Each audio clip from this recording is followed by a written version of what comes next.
Giants, witches, all are dead. My child, thou art quite safe in bed. Bye, oh my baby. Bye, oh my baby. Bye, oh my baby. Bye, oh baby, bye-bye. Bye, oh baby, bye-bye.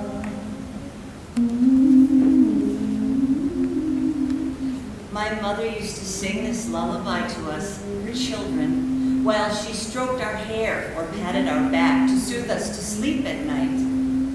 Naturally, I passed this tradition on to my son, singing the same song that brought me comfort, like my mother did for me. You know, Mom, he said, I don't want to hurt your feelings or anything, but I'm really not a lullaby kind of kid. Really? Why is that? Not enough action. Sweat is pouring down my face, and I have one eye on the clock and the other on the too warm chocolate cake before me. I smear frosting on it anyway in honor of a little boy's 5th birthday. I have been dating his dad for about 4 months. I have stopped over, and this party has caught both me and the cake by surprise. Being a certain type of male, the father has just announced that he has invited a few adults and a few children over to celebrate, but he has done nothing in the way of preparation. We'll just heat up a few hot dogs. Being a certain type of female, I am wondering what a few people means to him, and I have gone into instant overdrive so that the guests that I have never met will have a more generous offering than bread and butter prickles. And let's face it, I'm probably hoping that they will then have a more generous view of me. I tear through the cupboards and decide that I can make lasagna, but I need a few more ingredients. We need tomato sauce, we need vegetables, lasagna, almost everything anyone needs for lasagna. So I make a quick list, and the father heads to the store with a promise to be home soon, as the guests are to arrive within an hour. I hurriedly finish frosting the too warm cake, and then I watch it slide. The doorbell rings, the father isn't back, and I'm feeling panic. The boy's godmother arrives first. I get her seated, and I give her, I don't remember what, some Kool-Aid and a Rubik's Cube. Where is the father? I can't put the lasagna in unless the rest of the ingredients arrive, and good heavens, the store isn't that far away. Up to this time in my relationship with his father, I have spent a good deal of time with the soon-to-be 5-year-old. Playing with him, reading to his class at school, answering his questions about God and angels, because his mother had died and he had questions, and passing on to him some of what my own mother had taught me when I was growing up. Some of those lessons have less to do with the undefinable and more to do with basic manners, like softening one's inclination of saying, I don't like this, or I hate this, to I don't care for it. He might scrunch up his nose when confronted with a spinach loaf or a bean dish and say, I don't like this. And then I, like my mother, would in turn say, I don't care for it. He would then repeat, I don't care. And we both agreed it would lessen the blow for the person who had prepared for me to hear the rejection in such a lovely way. So, ding! The birthday lasagna finally comes out of the oven. I cut it into little squares, which, like the cakes, had no time to cool. I splash it on little paper plates. I dot it with plastic forks, and utilizing my ex-waitress prowess, line them up on my arm, and tossing a wan smile to the adults enjoying their crudité and toothpicks, I head out the back door to deliver them to the little hungry ones, who have now been shepherded to the picnic table. I had managed to set down 4 plates, when a child pipes up, "I don't like lasagna." "I don't like lasagna either," yells another ingrate.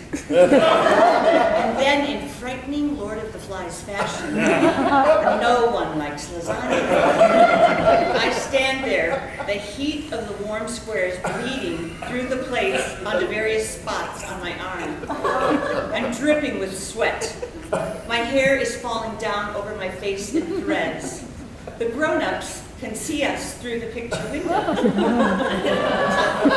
Suddenly, I feel like I'm 5 years old too.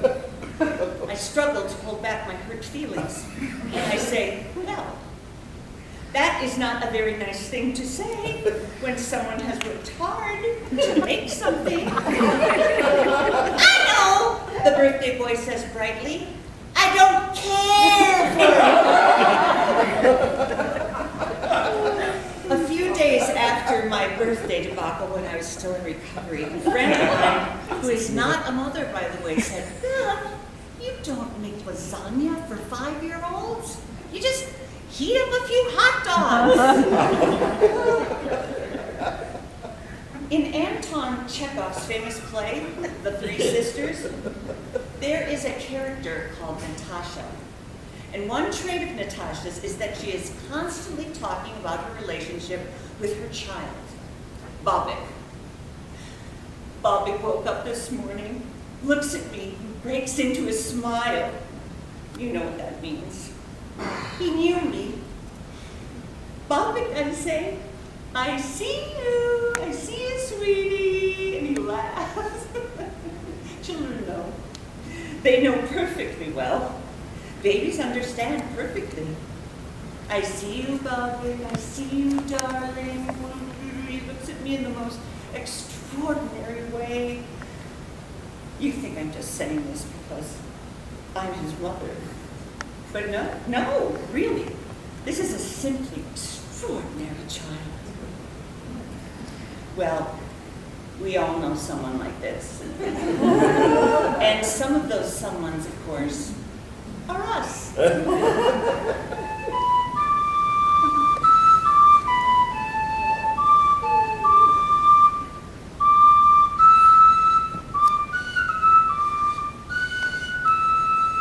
I was 42 years old when I fell in love with a family.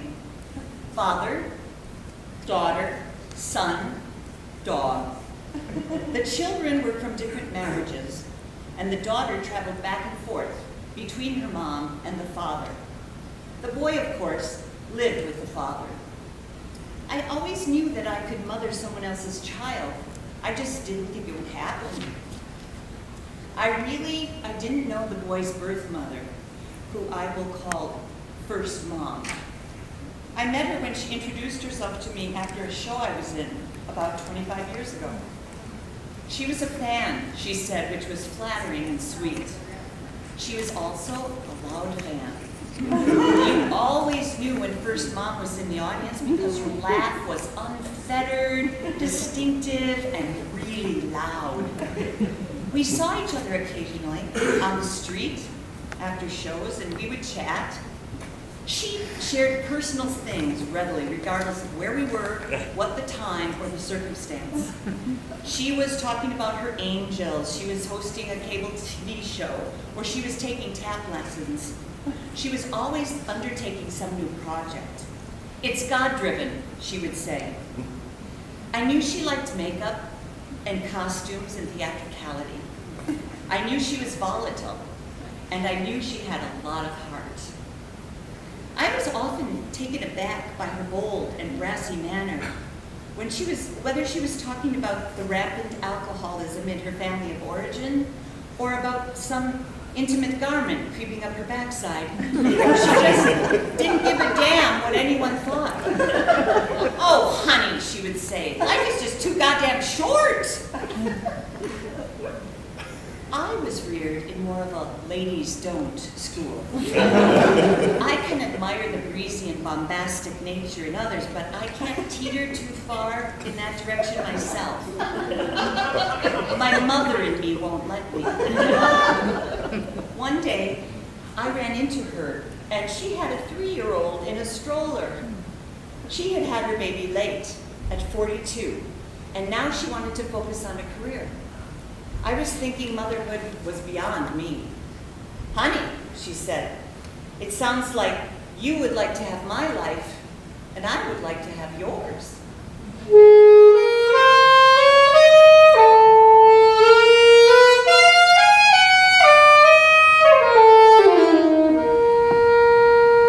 father usually came in and out of what seemed to me like hiding while I played with the boy. One day it poured rain, and the father spent the greater part of the day gathering rainwater. I felt comfortable just hanging out. When bedtime rolled around, the father picked the boy up to take him to bed. The boy laid his head on his father's shoulder and he looked at me. Then he looked at his father.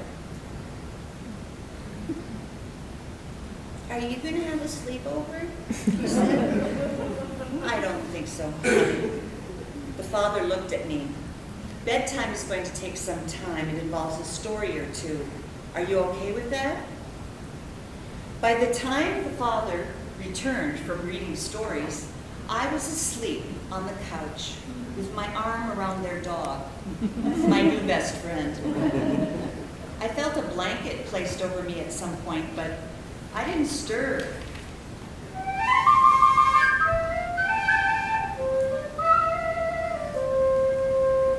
I woke the next morning to a 4.5-year-old jumping on me. Ah! I said to the father, I'd love to walk the dog around the lake before I head home. Is that okay? Don't go without me! The boy pulls on an oversized twins baseball cap. He's wearing dinosaur pajamas, pulls on a Godzilla backpack, and he sits down to get his little sandals on. Do these go with the right feet? The father asks, are you going to wear pajamas down to the lake, honey? Yep. The father hesitates. Well, I suppose that's okay. We take off down toward the lake. I have the little boy's hand in one of mine and a dog leash in the other.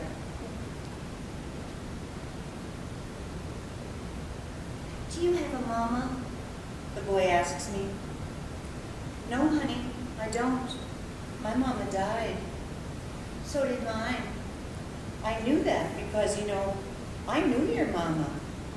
Yeah, I knew that. I knew you knew my mama. 3 blocks into our walk, he takes off his backpack, plunks it down in the middle of the walk path, in his jammies, and pulls out 2 plastic dinosaurs. He hands one to me. These guys don't like each other. We are playing dinosaur. The authentic walkers are just going to have to maneuver around us. The dog gives up and plops down on the side of the path with one of those loud, audible dog yawns. In the weeks that follow, the boy and I play monster, pirate, jail, and tag. We read books and we play hide and seek. His father and I both freelance, and so our schedules are pretty flexible. He worked in a studio office in the home to be near his children. He was often working from home while I entertained the boy. Let's hide from Daddy. Daddy, try and find us. Let's hide under the sheets. Quick. Hide. Daddy, try and find us. We hear footsteps ascending the stairs and we try to stay quiet. The father finds us because we are a big bump under the stairs with a big loud hoot of discovery. We all laugh. Then the boy jumps on me. You can be my new mommy! The father and I stop laughing. Me with embarrassment and him with caution. I was trying to be very careful how I interacted with the boy because I knew I was dealing with a little child's heart, and his father and I, we were still getting to know each other. But something felt right. I later learned that one of his friends jokingly told the father that I was giving him the full court press. I brought a casserole-type dish over to their house one afternoon as a dinner offering. What's that? Said the boy. Well, Bethy brought over something for dinner. Oh, he said. Daddy candy.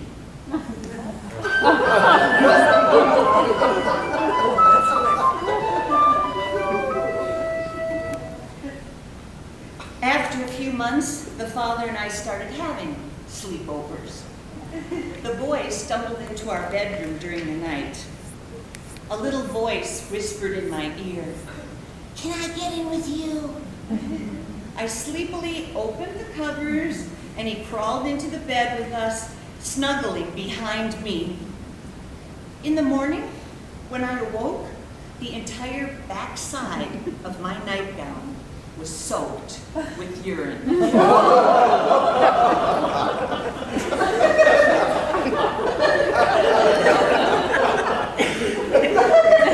The boy was still blissfully asleep, and sandwiched between father and son, a position that became increasingly familiar as our relationship grew, I alerted his father about my condition. Well, this is a dating first.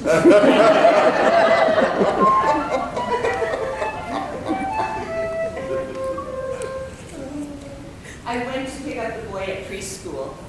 I stood at the door looking at all of the kids, and some parents too. They were sitting in a circle. When he saw me, his eyes lit up, and he patted the space next to him in the circle. I sat down, joining him on the ABC rug, and he held on to my arm. "Are you my mom when you come to my school?" "Yes, would you like that?" Yes, I would, because I don't have a mom." "Well, I don't have a little boy, so that works out really well." We were on a paddle boat at the lake where his aunt and uncle lived. And he said, "I was on this boat before." "That's before you were alive."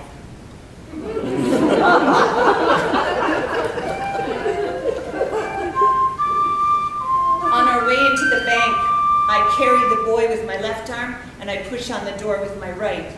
As we passed through the door, he says, "I made a wish." "Did you?" "Yep, but it's a secret." After the monetary exchange and the free safety supper from the teller, on our way out of the bank, he turns in my arms and addresses a woman who is just coming in. "I don't even have a mom." She looks at him, and I think, what is this woman thinking? And then he says to her, "But if my wish comes true, I will." We continue through the door, and I kiss his cheek. "Try again," he says. My heart has a gate around it, and the kiss slips under it to my heart.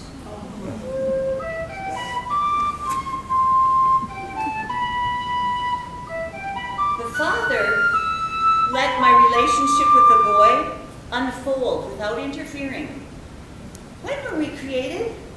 When did we first walk on the earth?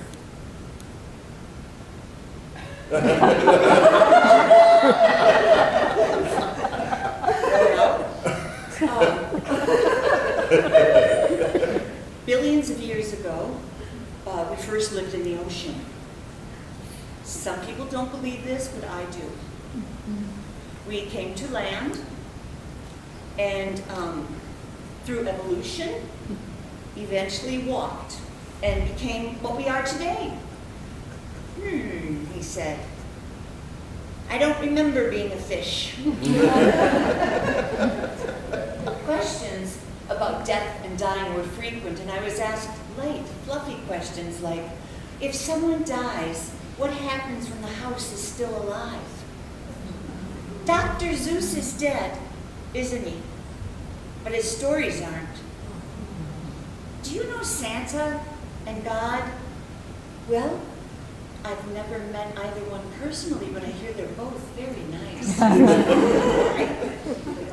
I was thinking, that maybe you could ask Santa to ask God if he would bring my mother back.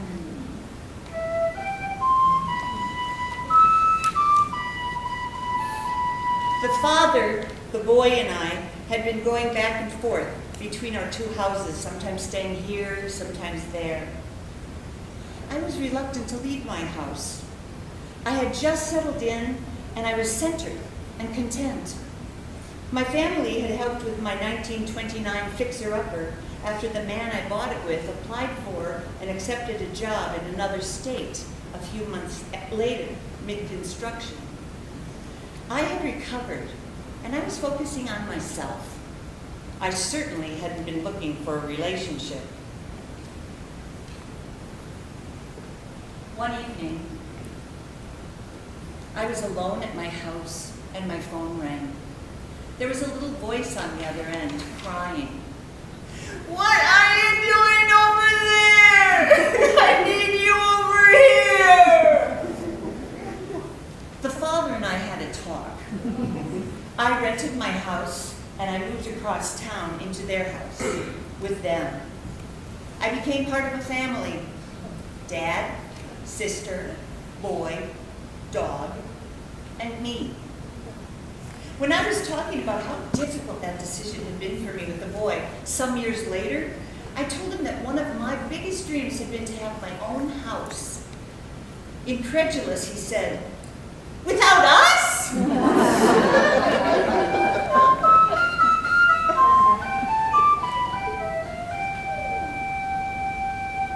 I was driving in the car with the boy when I sighed and said, "Oh, I miss my mom." "Why?" Then, realizing that his comment might have offended me, he added, "I mean, I've never heard you say that. Do you think it's easier to lose your mom when you're young or when you're older?" I told him that I didn't think it was a question of being more or less difficult, that both of them were undesirable. To lose your mom like you did at a young age is a profound loss, I said. I had more years with my mom, but either way, it's difficult. I think it's easier to lose your mom when you're young, he said. Then you wouldn't be so shy with your replacement mom.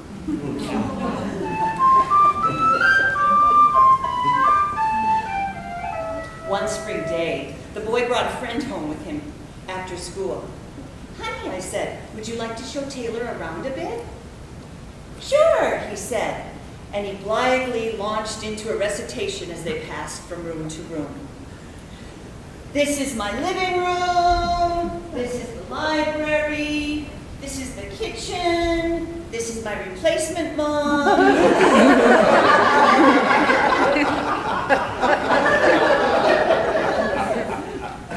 Later that evening, at bedtime, when we often shared our heart-to-hearts, I said, "Honey, when you call me your replacement mom, it feels a little disrespectful to both me and your birth mom, because I don't think she can ever be replaced. And I'm not just standing in for her. Do you understand what I mean?"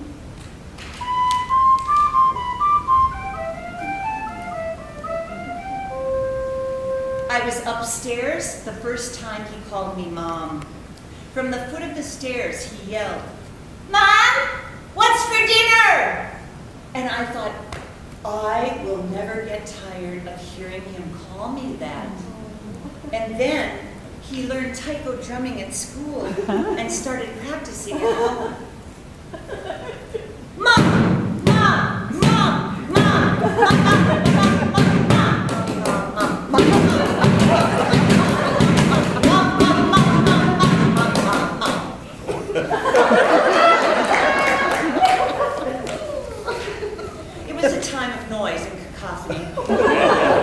In addition to taiko drumming around the house, the boy was also involved in taekwondo, and he received this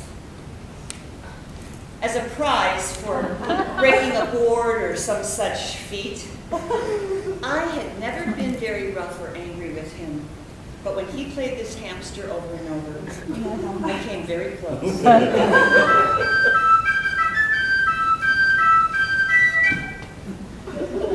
It doesn't work anymore because it may have accidentally hit a wall. And that winter, my sister got him a musical bauble featuring a nutcracker enclosed in a dome for Christmas. He was hitting the play button quite frequently. Every day. All vacation long. After many concerts of this, I said to the boy, "Hey, honey, why don't you call Aunt Mary to thank her for the gift? And then, why don't you play the Nutcracker song for her? You know, when she picks up the phone, just hit the button." I made the same suggestion the following year. And the year after that. Okay, maybe the year after that.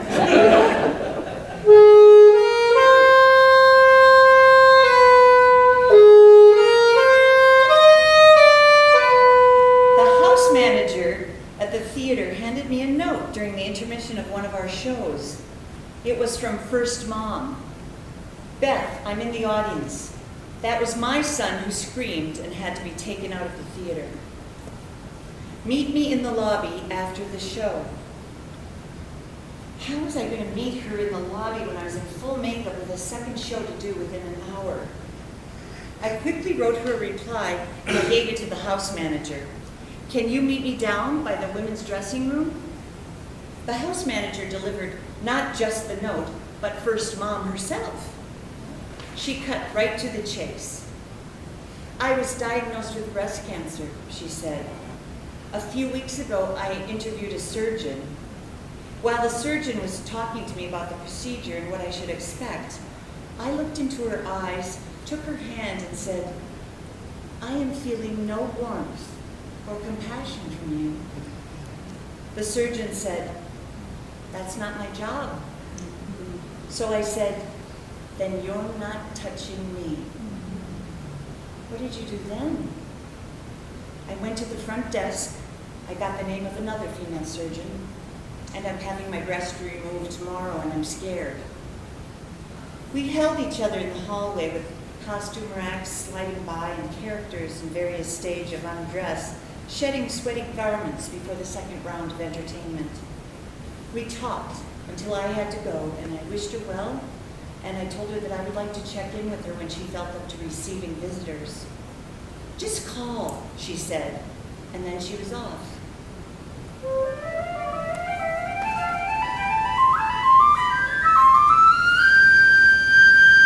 "Can I get in with you and Daddy?" I wasn't used to being interrupted at night. I wasn't used to being awakened in the wee hours of the morning. "Bethy, guess what? The clock says 5, then 2 dots, then a 1, and then a 3. What does that spell?" 5:13 in the morning. "I'm not a clock watcher." You sure are.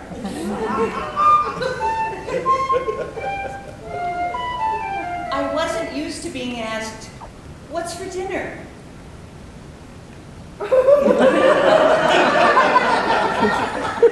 I usually went out to eat, and I did things with friends.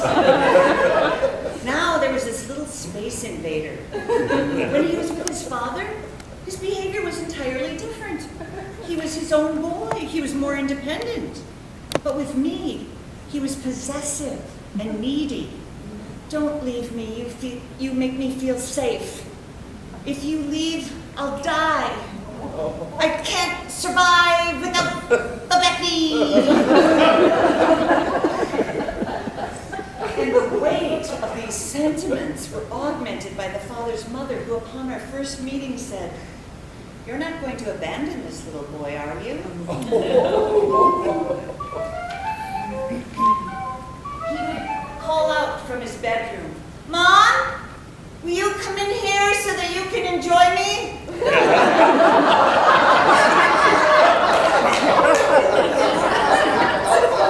"The boy needs to hug the so that he can be comforted. The boy was mommy hungry. He wanted to nurse, even though he was well past the weaning stage. He constantly pulled at the skin on my neck, my earlobes, my elbow, any loose skin he could find. He pushed the raised veins on my hands up and down with his finger over and over again until I would get annoyed and tell him to stop. Ow! Quit pinching my nose! But you have such cute cartilage in your phalanges. He was exercising new knowledge that he had learned from school. Do you know whether the moon pulls on the ocean with gravity, yes or no? Yes. And can you think of anything more romantic than being pulled by the moon? Yes. Being pulled by your mom is more romantic. He wanted to be carried everywhere. So I did, because I knew he was working through his loss, even though my back didn't. He learned to write his name, and watching him claim various items in the house with it was like seeing Patty Duke, like Helen Keller in Miracle Woman, when she discovered the word water. He climbed on a high stool, and he wrote his name on the eraser board in the kitchen over and over again, and then he started to make lists. I love my mom. I love my dad. I love my sister. I love my dog. He scratched his name into the side of his metal bunk bed with a Swiss Army knife he got from his godmother. He wrote his name on the interior roof of his father's Saab with a permanent black Sharpie marker. And while changing the sheets on his older sister's bed one day, I leaned in closely and I saw names scrawled in between the designs on the beautiful duvet cover I had bought for myself in Scotland. There, in even print between each red rose, he had written all of our names. Dad, Mom, sister, boy, dog. Well, when I conveyed this story to a friend, she told me that children are a great lesson in detachment.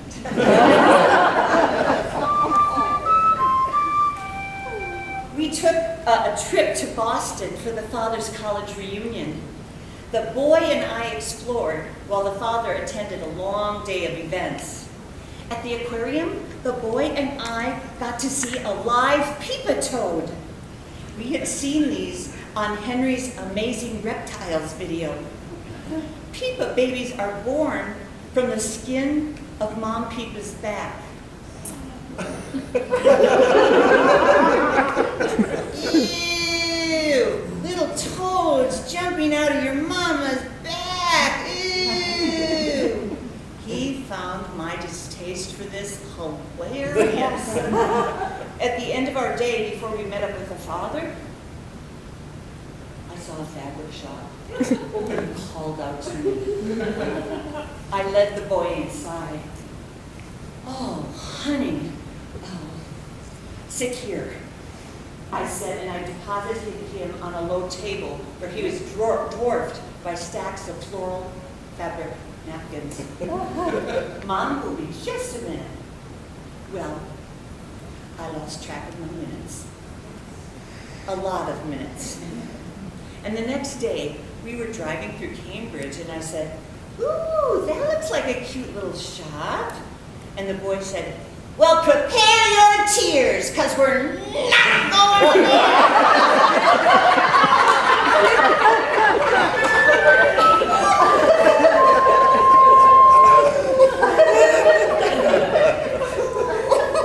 The father's hand is lightly resting upon one of the boy's comfort zones.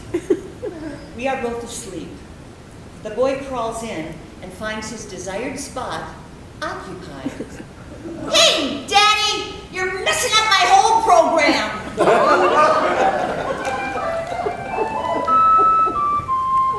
Mom, day Croy read the most disgusting word he has ever read. Well, what is it? Fellatio. Well, how did he happen upon that word? He was flipping through the dictionary and his finger just landed on it. Do you know what that means? Yes, Mom. It's when you put your mouth on someone else's winky. And Mom, who would do that? You'd have to be insane to do that.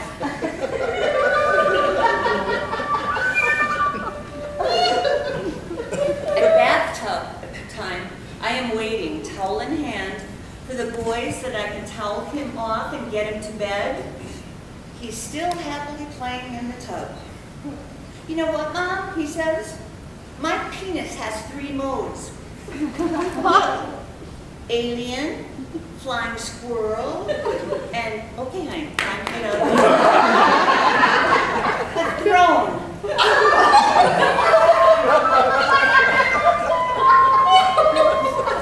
Heading to day camp, he was about to get on the bus, and he orchestrated our reunion like a scene from a romantic movie. When I get off the bus today, you will be waiting for me, and I will run and jump into your arms. And he did. And it was sweet. And it hurt. Ladies and gentlemen, welcome to the All-Star Wrestling match here in Minneapolis. The stadium is sold out here in the bedroom, and the fans are anticipating a great match. We often play All-Star Wrestling, using our bed as the ring. The very first time we played, I narrated. In this corner, weighing 42 pounds, lightweight champion, Blizzard Boy. And in this corner, weighing an indeterminate amount of weight, returning champion, Pajama Mom. Ding ding, there's the bell. Blizzard Boy and Pajama Mom go to it, and the crowd goes wild. There were never any tears. We didn't do anything too rough, but it was vigorous.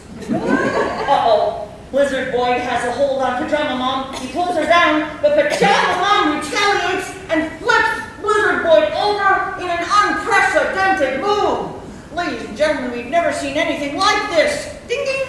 There's the bell. Now it's back to their corners where their coaches are waiting. The boy soon caught on, and he began narrating on his own. In this corner, weighing 42 pounds, please welcome Striped Shirt. I'm wearing a striped shirt. And in this corner, weighing an undetermined amount of weight, it's back pain.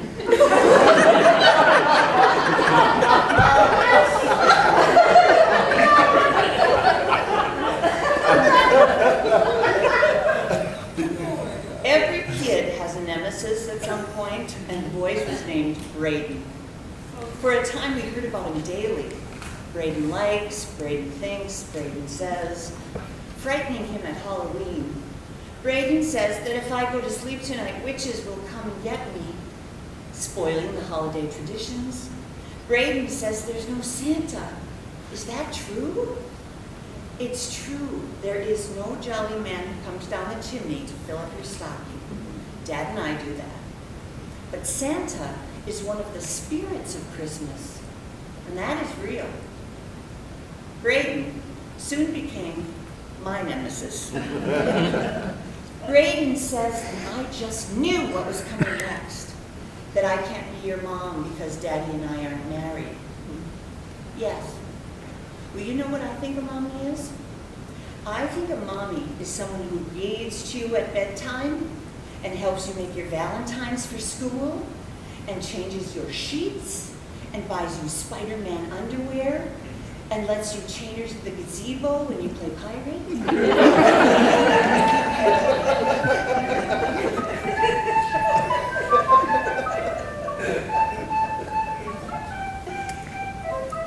I try not to compare my kid to other people's kids, but sometimes an alarm goes off unwittingly, and you try to squelch it. The boy was about 9, and Halloween was 2 days hence, when I ran into the father of one of his good buddies. Hey, how are you? Blah, blah, blah. Weather? Blah, blah, blah. School? Blah, blah, blah. And then I asked what his son was going to be for Halloween. His son was a really good student, so you can understand the intensity of my feelings when I heard him say, he is going as atonement.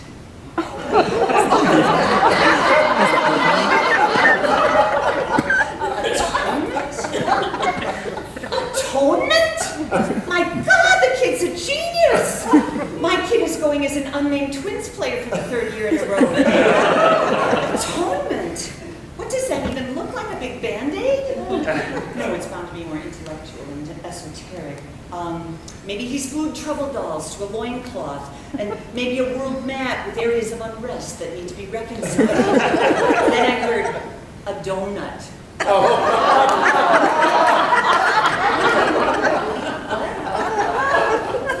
He is going as a donut.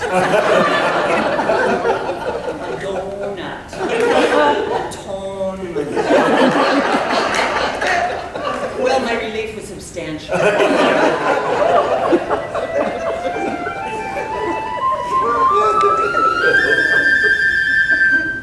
I hear the front door open, and I bolt up in bed awake.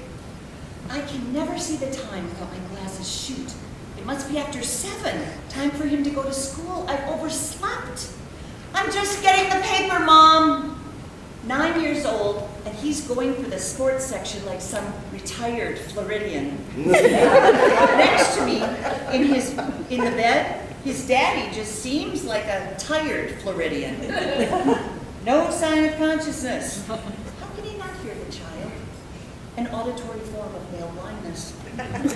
4 years ago, our boy wouldn't even get dressed unless I was standing or sitting right there, right next to him. And now, he readies himself for a new day so independently, so quietly, that I'm often jarred awake with his last-minute pronouncement. Mom, in 5 minutes, I'll be leaving for school. Like a British schoolboy heading for Eton. Mummy, if you should like to see me off, now's your chance. I don't think a child should go off toward a day's learning without a hug and a little something from the home team. So I follow him around as he gathers his backpack and books. Did you eat? Did you remember your vitamin? Do you have your homework? Your lunch? Are you warm enough? Bye, Mom, I love you! He sprints the half block to school, and I head back into the kitchen where something on the family room couch catches my eye. There it is, the sports section. Open and littered across a 4-fanny area like discarded burglary rejects. Draped on the couch, left for someone else to pick up. Someone like me. I grew up in a sports-loving family. A divided sports-loving family. Divided along gender lines. My mom, 3 sisters, and I comprised one team, and my dad and 3 brothers made up another. An almost even number of players, but when it came to the love of the game, the males were ardent and the females were aloof. They were all interested in anything that involved a ball, a court, a field, or a green. When the menfolk would talk about some well-known sports hero whose name maybe only someone back from the Peace Corps would recognize, I would ask genuinely, who's that? My brother would hit his head in disbelief. How can we even be from the same gene pool? I never enjoyed watching games on television, huddled around and intent upon it as if it were a primordial campfire. When my brothers and dad were watching a game on television, no one could run interference. The house could be on fire, and their concentration on a game could not be swayed. Hello? The bleeding has stopped, but they may have to insert a shunt. Unless you chance to wander, as does on occasion the moon with the sun, in front of the set, temporarily eclipsing it. Jesus Christ, get out of the way, would you? You're blocking the set. I would retreat to my bedroom, nursing my hurt feelings and what would become a lifelong distaste for this stuff. I hated that noise. I hated everything about it. Guys shouting, often drinking, at people who couldn't hear and wouldn't respond. Arguments over sports minutiae, multiple modes of media. Not just the television blaring, with constant channel changing, but a radio too. And the paper, open to scores and statistics, scattered in sections all about the floor and halfway off the couch like Salvador Dali's melting clock. And females, fetching and delivering items to males, who, as if hospital-bound, couldn't leave the bedside of a loved one near death. So, when our son caught baseball fever in his 7th year, no one was more surprised and taken aback than I. His dad follows sporting events and is a great athlete, but he's not fanatic about it, and he tapes them to watch the games after hours when the house is quiet and he can relax. He plays the piano and he rants more about politics than percentages. This newfound obsession, well, it couldn't have come from me. I played elves with him in the woods. I made pipe cleaner fairies with him. We gathered acorns for their hats. I taught him how to knit, needle felt, signed him up for Japanese and Spanish, read to him about the big friendly giant, the phantom toll booth, and the sun egg. I plied his imagination with all of my heart and soul. And, Mom, would you read to me from this? Our sacred nighttime ritual now included a paperback book from the school library about Barry Bonds, an outfielder for the San Francisco Giants. Barry didn't let up, and neither did his team. He finished the season hitting .301 with 114 runs batted in. He also hit 33 homers and stole 52 bases. Barry became only the 3rd player in history to hit more than 30 home runs and steal more than 30 bases. And boy, honey, I must really love you to read you this. I like to read to you about fairies and elves and trolls and rookies, he crowed. Continue, Mom, continue. He was begging to be taken to the Metrodome. His dad took him to the first home game of the season against the Yankees. The boy came home crying and said, "I am never playing for the Yankees. Never. I hate them." I looked quizzically at his dad, who said, "Cost of 2 tickets, $40. A beer and a bag of peanuts, $9.50. Souvenir batting helmet, $8. Drying his tears after Joe Nathan gives up a home run to Gary Sheffield in the 9th, priceless." A new love had taken hold of my boy. I watched him through the kitchen window, going through strange motions. He was hitting the bottom of his shoes with the end of his bat. He was talking to himself and waving the bat around in circles. He was throwing the ball up, hitting it, and running imaginary bases. He was spitting. He seduced me into playing catch with him. "Hey, Mom, want to play a little ball?" He taught me all of the signals. "You're out!" That was a change-up, Mom, because I threw a knuckleball like this. Or he would say, "Let's play mean ball, Mom." That's when you throw the ball as hard as you can, and missing her glove, hit your mom in the calf, creating a sizable bruise that lingers for the rest of the week. He was learning the statistics of the players, their RBIs, their batting averages, and dropping their names around the house like strewn jammies. "I'm Jesse Crane. I'm Shannon Stewart. I'm Torrey Hunter. honey, okay." He was parked in front of the TV during the playoff series. Aw, man, he was safe. Bad call. "May I have my lunch on a TV tray, Mom?" With lunch dispatched, He pats the space next to him on the couch. Come watch with me, Mama, will you? Can you? We watch, cuddling, and suddenly he scooches closer and he grabs my arm tighter in a sudden spate of enthusiasm. Isn't this exciting, Mama? I happened upon him sitting by himself in front of the television one day during a playoff game with a broom in his hand. Honey, what are you doing with that broom? We're gonna sweep him, Mom. We're gonna sweep him.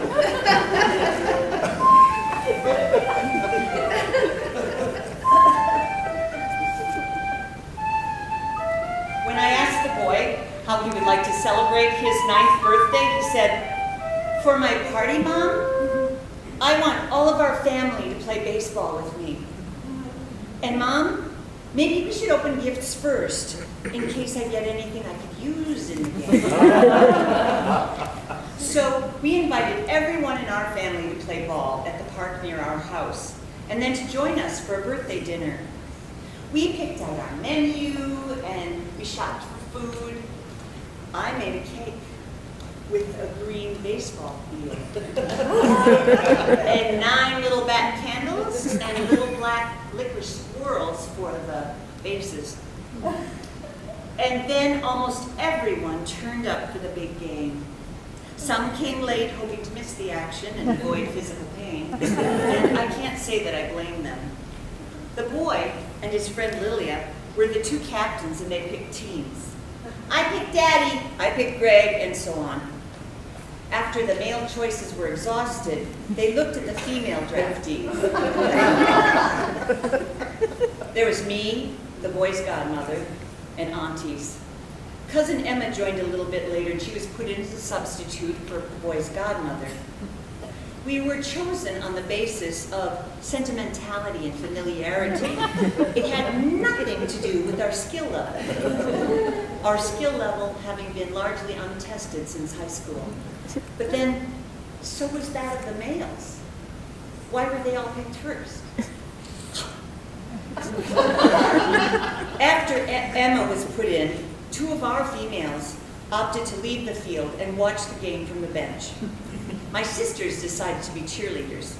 I had procured pom-poms, sensing that some might default once we reached the diamond and reality set in. But what my sisters lacked in courage, they more than made up for with vigilant sideline enthusiasm. They shook their streaming gold bouquets and they hopped up and down and they yelled, "Hey, way to watch it!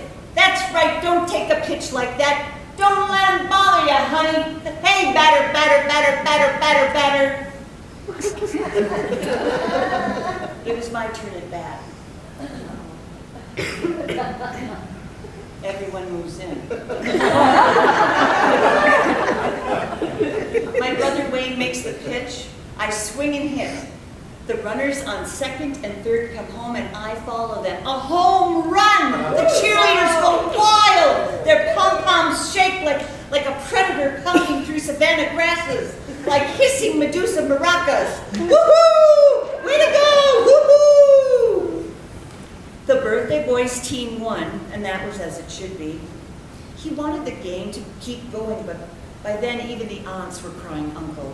We all lined up, and we slapped hands with the opposition, and then we posed for a group photo. We made our way out of the park toward home, walking together in singles and doubles, carrying our bats, bowls, gloves, pom-poms, and our dignity. Maybe next year we'll have t-shirts. I did experience physical pain for the entire following week, as a matter of fact, but I didn't miss any of the action. And the pain was not such a surprising byproduct. Sometimes that happens when you make it all the way home.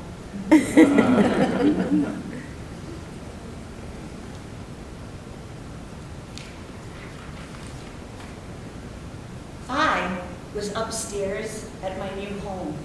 I was living with the family, and I was straightening up, something I am known for, especially with the father.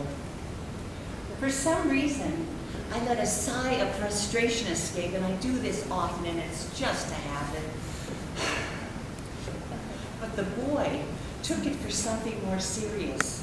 He ran to the foot of the stairs and yelled up, concern in his voice, "What is it, Mom? Hot flash?"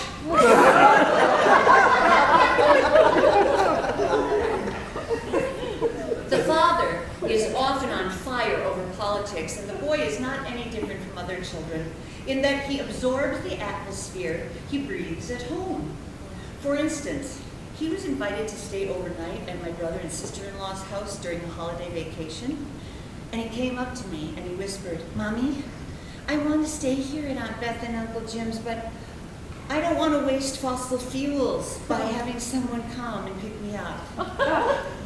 On Halloween one year, when the boy was about 8 years old, I accompanied him as we walked from house to house, enjoying the other kids' costumes, the decorations, the occasional recorded shrieks and ghostly wails. We came to a house with a huge campaign sign the size of a twin mattress, with a candidate's name in bold blue print, accented with the other requisite colors, red and white. The boy stopped short on the sidewalk leading to the house, and he started pulling at me frantically to get away, crying, "I don't want to go there." "What?" "I'm scared." I kneeled down in front of him, silently cursing the father. "Honey, just because they vote a certain way doesn't mean that they're bad people." He gets more frantic.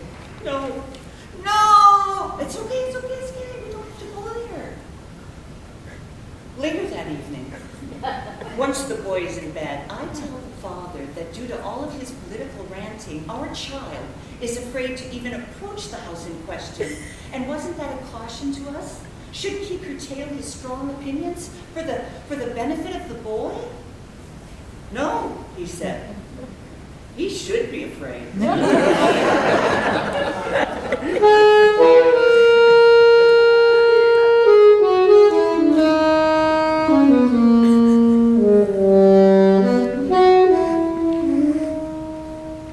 I was amazed at First Mom's courage.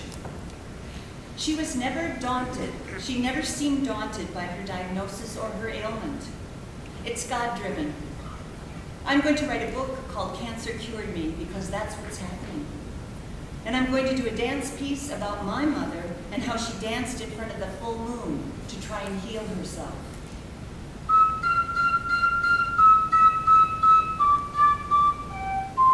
One year, while I was shopping at the grocery store, a wizened little lady stopped the boy as he and I were headed up the dairy aisle, and she said to him, "You must be Swedish with all of that blonde hair."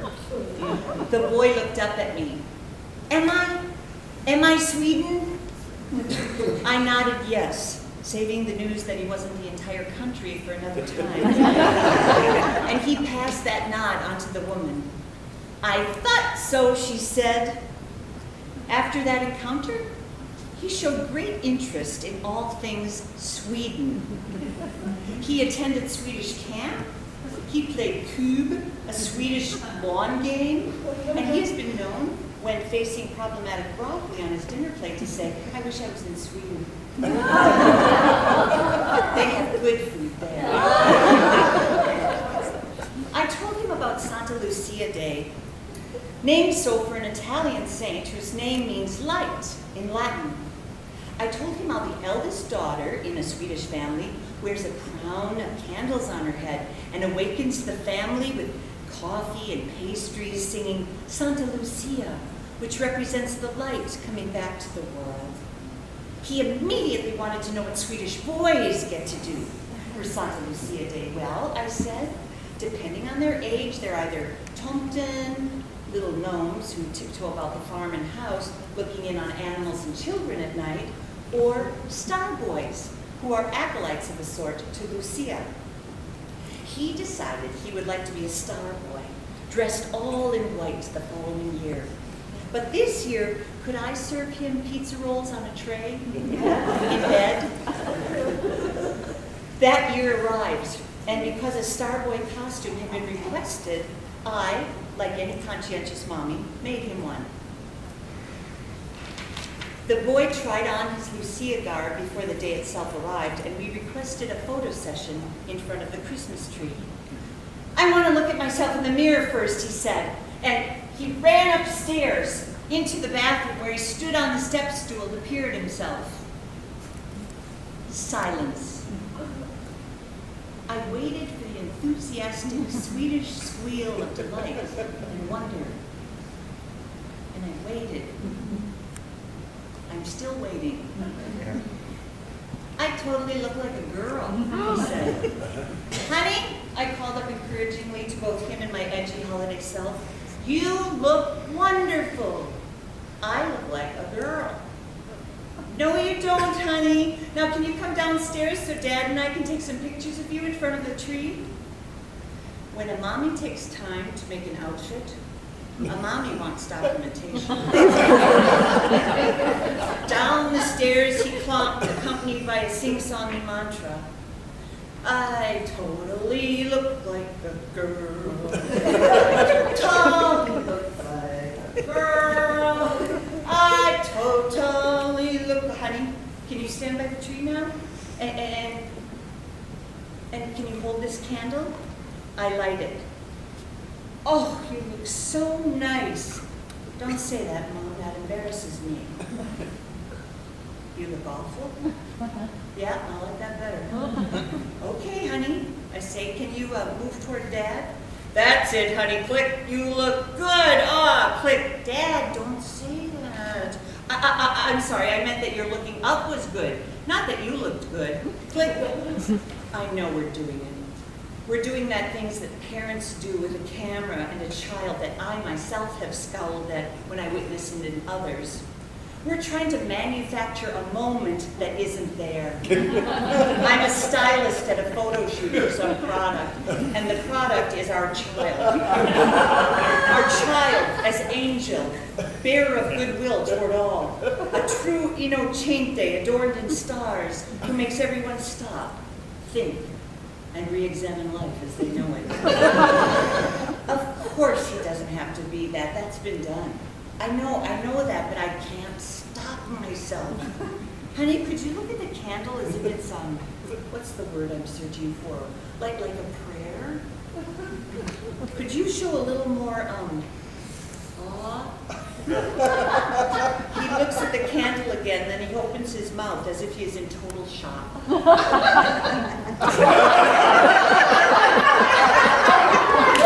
That does it. It's over. We all start laughing, and that's just the encouragement he needs to do us one better.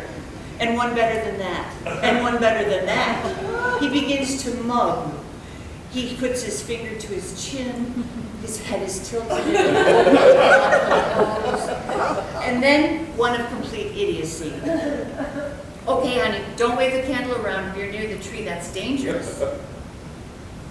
On the morning of December 13th, I awake to a whisper in my ear. Mom, it's 5:10. It's Santa Lucia Day.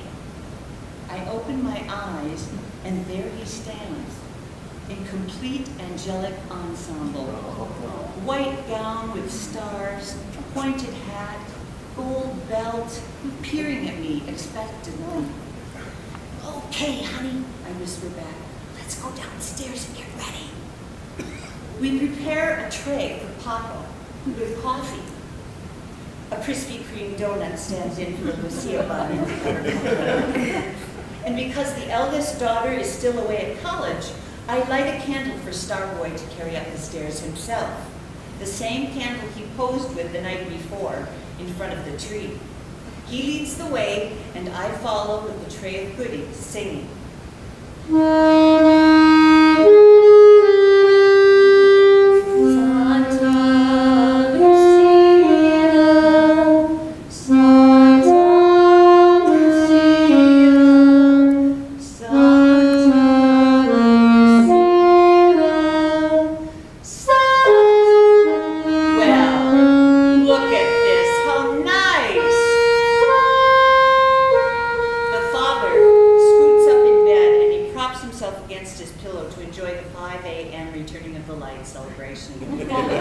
The remaining hair on his head aloft in a playful salute to Theodore's eyes. Still unable to help myself, I have to take a few pictures of adorable them. We took a look at our photos from the session in front of the tree. Mom, I don't like that picture. I look embarrassed. Honey, I say, I just don't understand. You asked for all of this. You asked me to make you a Starboy outfit. You wanted to do the Lucia celebration here at home. Why did you ask for all of this if you didn't really want to do it? Yeah, but Mom, he said, that's when I thought I was the one that was going to be served breakfast in bed. We want everyone to experience and know the beauty of our children as we do, and they can't. No one else lives with them like we do. We try to create magic for children, and the magic is already there, in the sweetness and the scowls that we witness in fleeting moments that happen when no one else is looking.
First Mom's mother had died of breast cancer when she was 4. It was a loss that haunted her, growing up without a mother. And it was a fear she lived with, that her child would also grow up without a mother. I'm going to help other women so that they can learn they don't have to put up with this bullshit from the established healthcare system.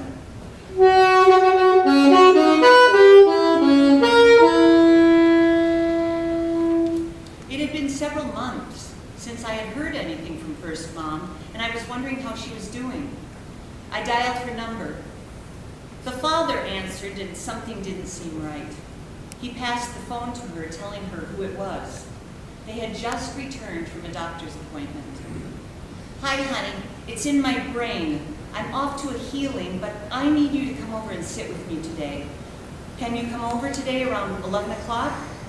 I thought quickly. I didn't have to be anywhere. Yes, I can. She had this uncanny ability to ask for what she needed without hesitation. I didn't even know her that well. Okay, just walk in, I'll be here. I hung up, got on my bicycle, and I rode around the lake as fast as I could to help alleviate this sad news. Then I biked to her house and I sat with her. Her physique had drastically altered. Her hair was patchy and her eyes were searching. She was propped up in a hospital bed and she had an oxygen tank and a mask nearby. We took a slow walk together.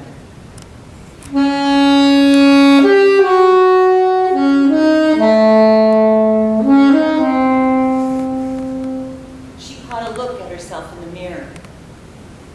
I look like a concentration camp survivor. I settled her back into her bed, and she asked me to hold her hand. I want to stay so bad for my boy, but I'm a free spirit, and it's not right for me to be tied down. Do you think I'll see my mom if I go? Yes. What do you think she'll say? It's wonderful to see you. My mom died on this day at 9 p.m. I have to make it past 9 o'clock tonight. I'm afraid I won't wake up. I want to ask for a miracle. We sit there together in the silence of her desire for a miracle. Then she said, I always wanted a mom. I rubbed her feet and hands and we talked. She told me that she found my energy calming. I sat with her until the father came home from work.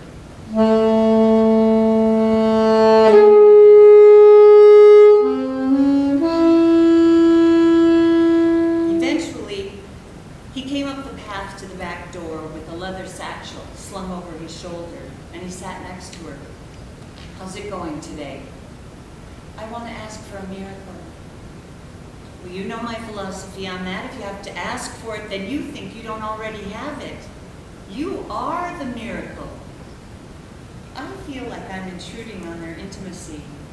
Yet at the same time, I feel privileged to witness. It gives me hope. This man has weathered his wife's cancer, her surgery, the added stress of concurrent child-rearing and breadwinning, living with a sick spouse, oxygen tanks, a hospital bed in the family room. He asked me if he could add me to the list of people who would sit with her. I said, of course.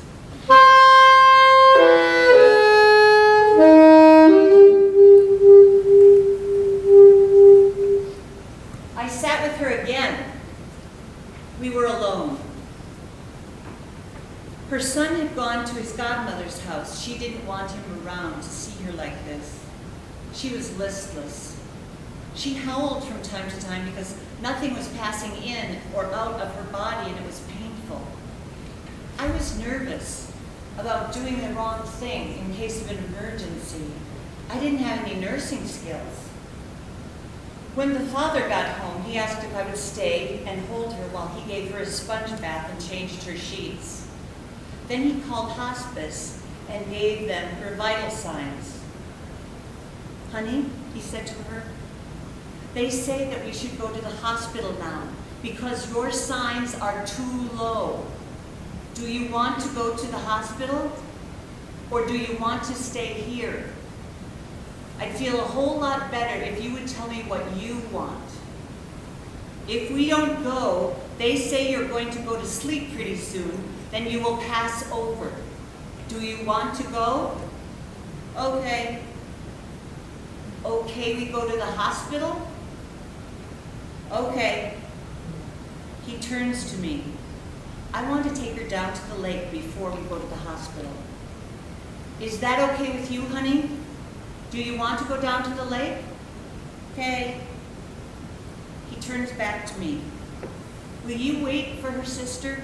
She's driving here from the airport and she should be here any minute.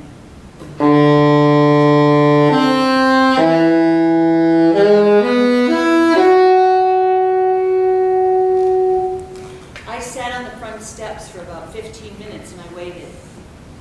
Then all of a sudden, it seemed like everything was happening at once. Her sister arrived, and so did some friends. They returned from the lake, and soon all were off to the hospital, the wheelchair in motion, everyone climbing into cars, and I was left alone. I went back into the house, and I made sure the doors were locked, and then I biked home. The boy's mother died the next day, September 29th, 13 days after his 4th birthday. He was the same age his birth mother was when her mother died.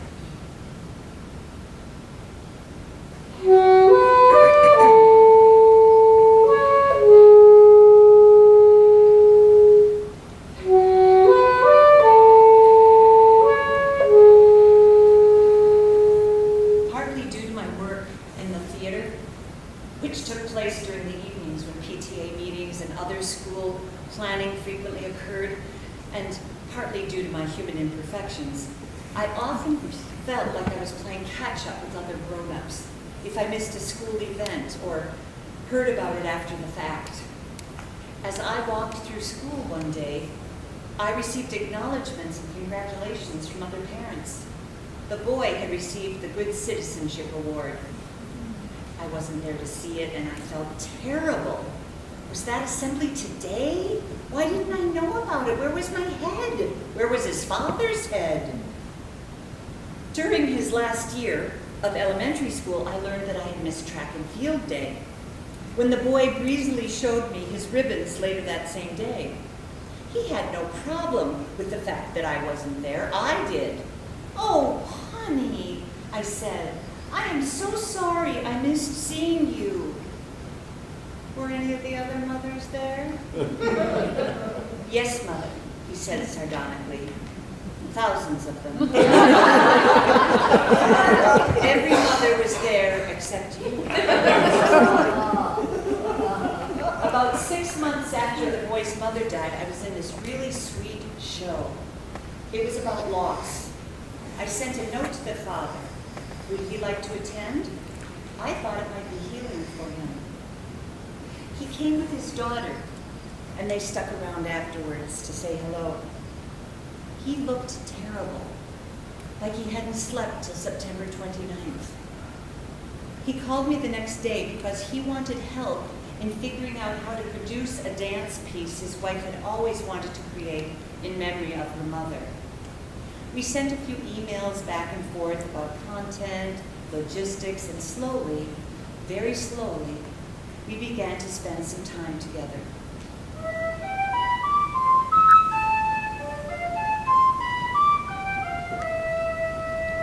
Pretend that you open the door and you see a baby there and you say, "What a beautiful baby." Say that. The boy lays flat on the floor outside our bedroom door.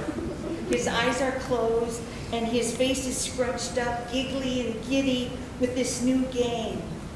I open the door and I look down at him. "Oh, my goodness! It's a beautiful baby!" He opens one eye. Then you say, "It's a miracle." Say that part. "It's a miracle." And so it is. His mother had asked for a miracle, and by golly, if we both didn't get one.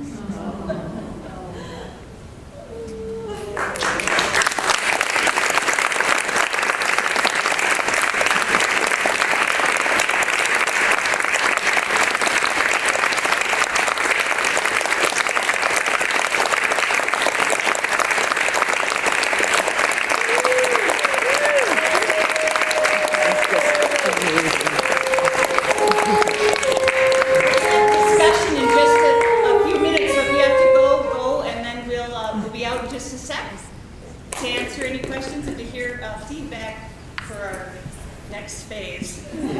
Thank you.